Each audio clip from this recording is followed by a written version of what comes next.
Perkenalkan, nama saya Revina Amalia Saputra dengan 190261220. Saya merupakan dokter muda untuk stase anestesi untuk periode 8 hingga 14 Juni 2020. Baik, terima kasih dokter atas kesempatannya. Di sini saya akan menjelaskan mengenai manajemen nyeri. Yang pertama adalah definisi. Nyeri merupakan bentuk pengalaman sensorik dan emosional yang tidak menyenangkan yang berhubungan dengan adanya kerusakan jaringan atau cenderung akan terjadi kerusakan jaringan atau suatu keadaan yang menunjukkan adanya kerusakan jaringan. Jadi, kerusakan jaringan itu ada pain with nociception yang disebut nyeri akut. Misalnya, nyeri akibat tergores pisau, cenderung akan terjadi kerusakan jaringan, atau pain without nociception disebut nyeri kronik. Contohnya tangan yang tidak sengaja menyentuh lilin lalu kemudian menghindar dan tidak terjadi kerusakan jaringan. Keadaan yang menunjukkan kerusakan jaringan, contohnya nyeri ali, tergantung perjalanan sarafnya, baik itu myotom, dermatom, viscerotom, dan lain-lain. Nyeri perut kanan bawah pada appendicitis. Untuk fungsi nyeri, itu ada 3. Yang pertama proteksi, di mana nyeri memungkinkan seorang untuk bereaksi terhadap kerusakan jaringan atau penyebab nyeri. Contohnya, menghindar. Defensif, yang kedua defensif, memungkinkan untuk imobilisasi organ tubuh yang mengalami inflamasi atau patah.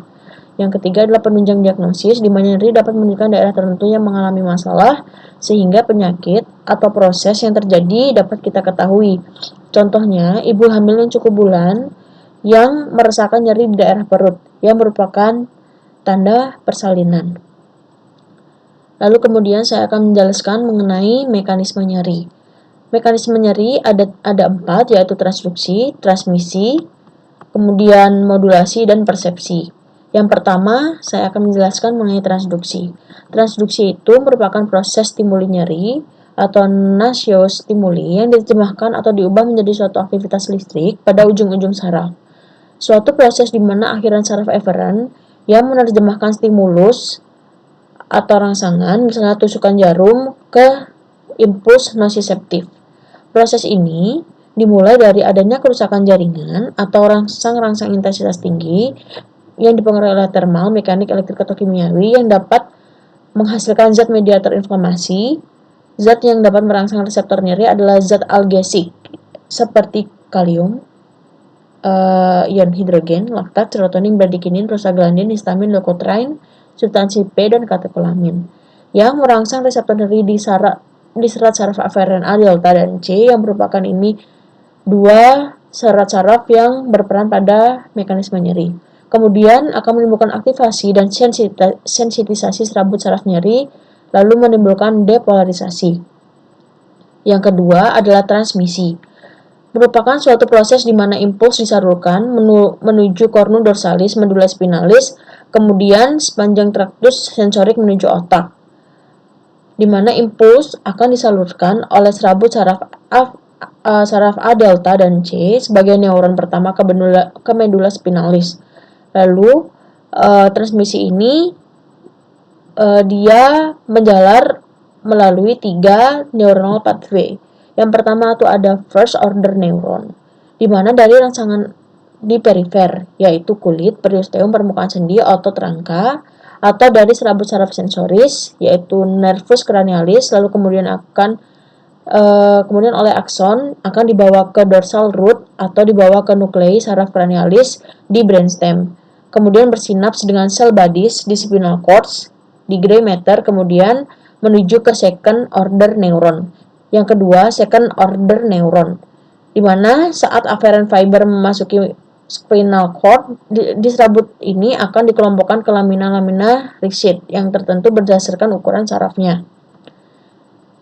Jadi lamina itu ada 8, lamina 1 yang merupakan nociceptive sensitive neuron, lamina 2 substantia gelatinosa, lamina 3 dan 4 non-nociceptive, lamina 5 banyak terdapat wide dynamic neuron, lamina 7 intermediolateral column, lalu visceral afferent berakhir di lamina 5. Lamina 5 juga menerima serabut dari visceral dan somatik dan bermanifestasi sebagai referred pain. Kemudian akson second order neuron menyilang di komisurat anterior, tractus spinothalamius, kemudian ke thalamus, dan ke third order neuron. Selain itu, somatik dan visceral aferen juga bersinaps dengan motor neuron dan simpatetik neuron, kemudian akan menghasilkan refleks dan vasokonstriksi, kemudian juga bisa menghasilkan bronkodilatasi. Kemudian untuk yang ketiga yaitu third order neuron, di mana impuls dari thalamus diteruskan ke area somatosensori 1 dan 2. Yang ketiga ada modulasi. Modulasi ini merupakan peramplifikasi atau perbanyakan sinyal neural terkait nyeri atau pain related neural signals. Proses interaksi antara sistem analgesik endogen dengan impuls nyeri yang masuk ke kornu posterior medula spinalis. Sistem analgesik endogen meliputi enkefalin, endorfin, serotonin, dan noradrenalin yang mempunyai efek menekan impuls nyeri pada kornu posterior medula spinalis.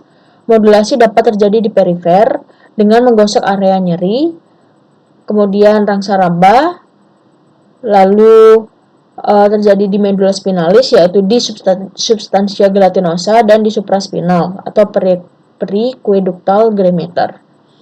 Untuk mekanisme nyeri yang keempat yaitu persepsi, yang merupakan hasil akhir dari proses transduksi, transmisi, dan modulasi, di mana organ tubuh yang berperan sebagai reseptor nyeri yaitu ujung saraf bebas dalam kulit yang berespon terhadap stimulus kuat yang secara potensial merusak.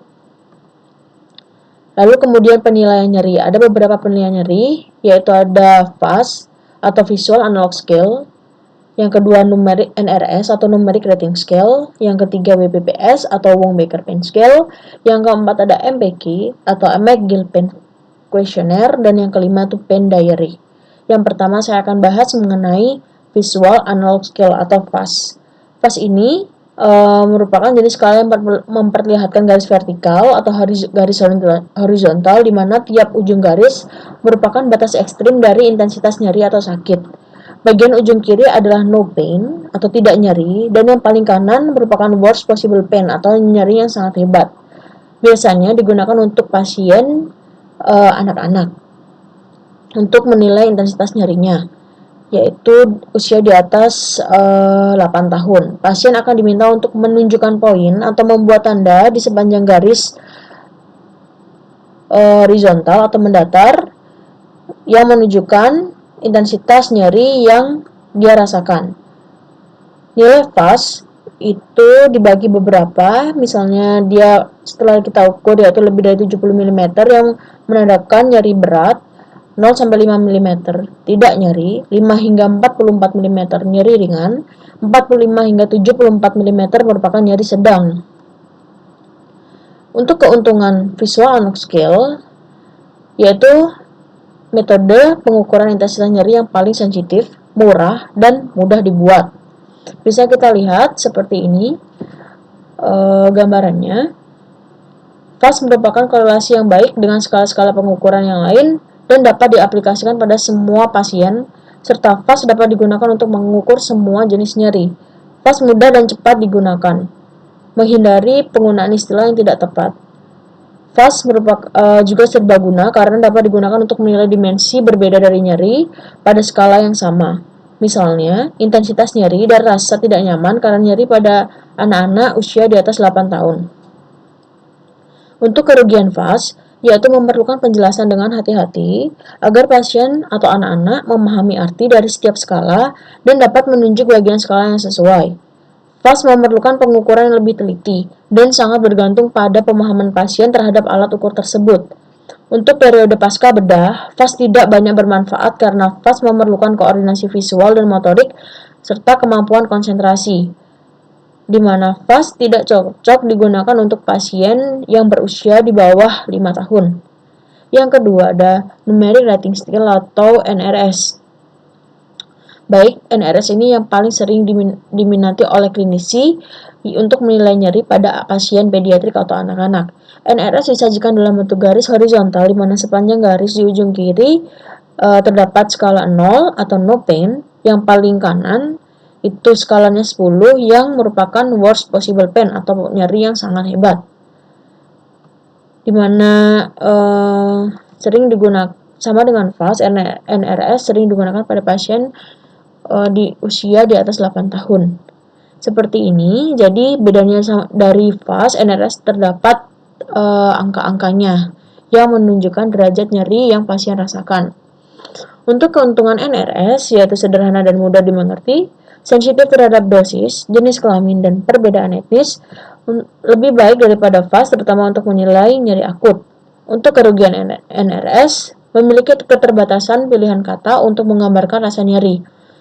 Dan yang kedua, tidak memungkinkan untuk membedakan tingkat nyeri dengan lebih teliti dan dianggap terdapat jarak yang sama antar kata yang menggambarkan efek analgesik.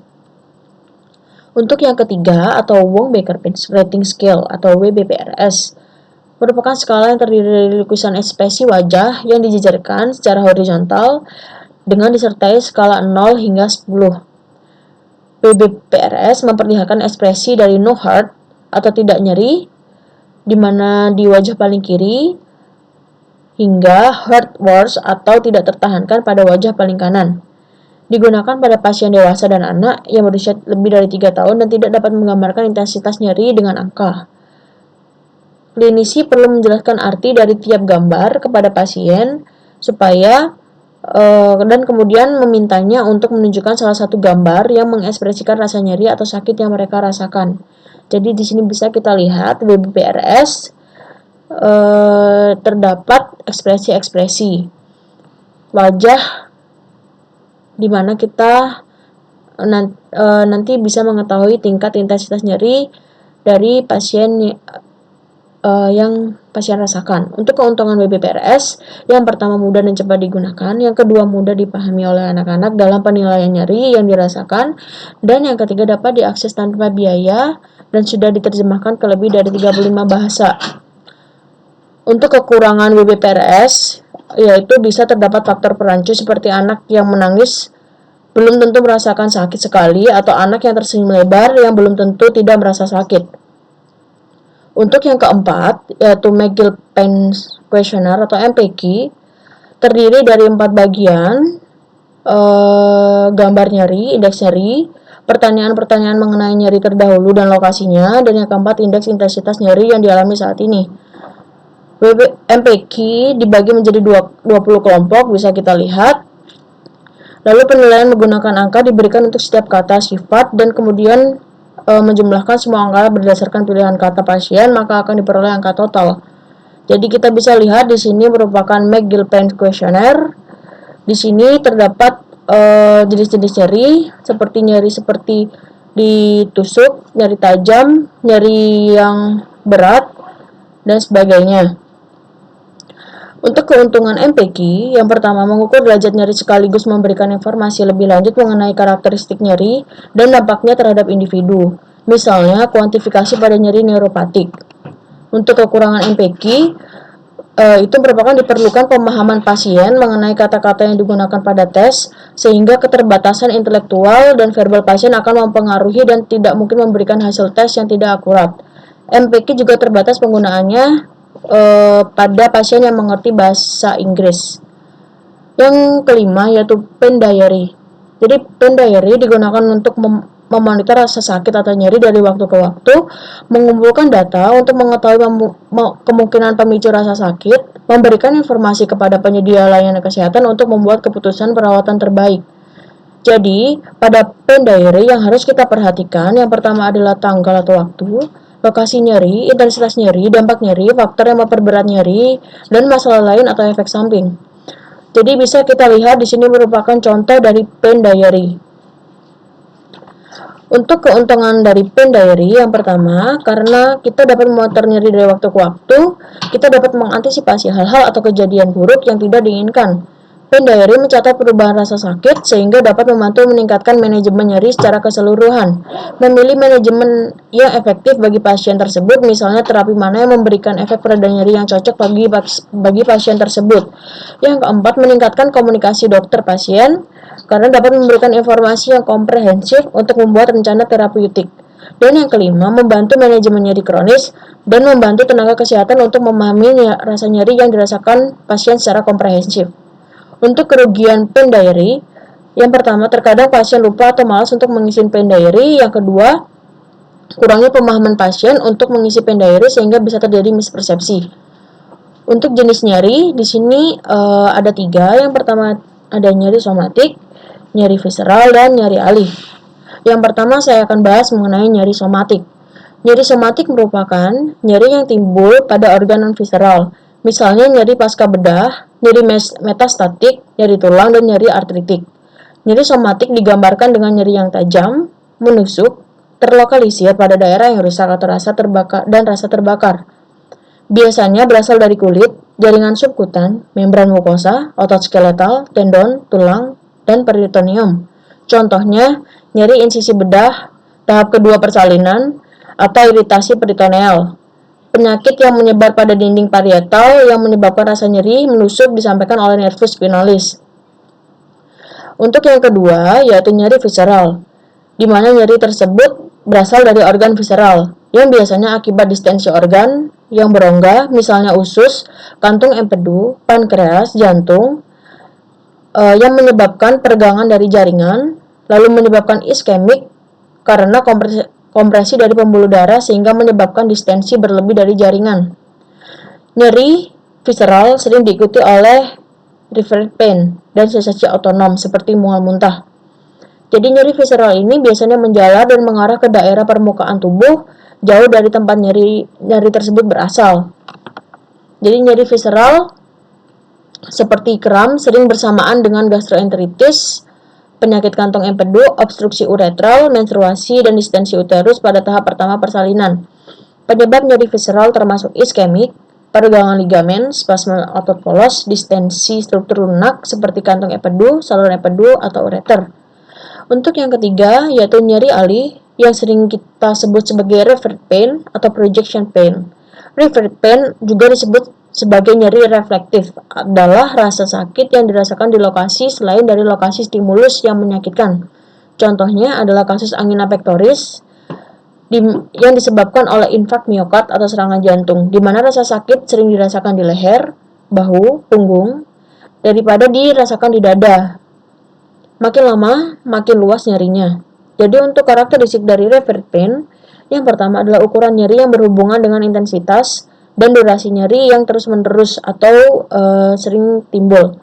Yang kedua, hipereksitabilitas sentral berperan utama dalam perluasan dari referred pain.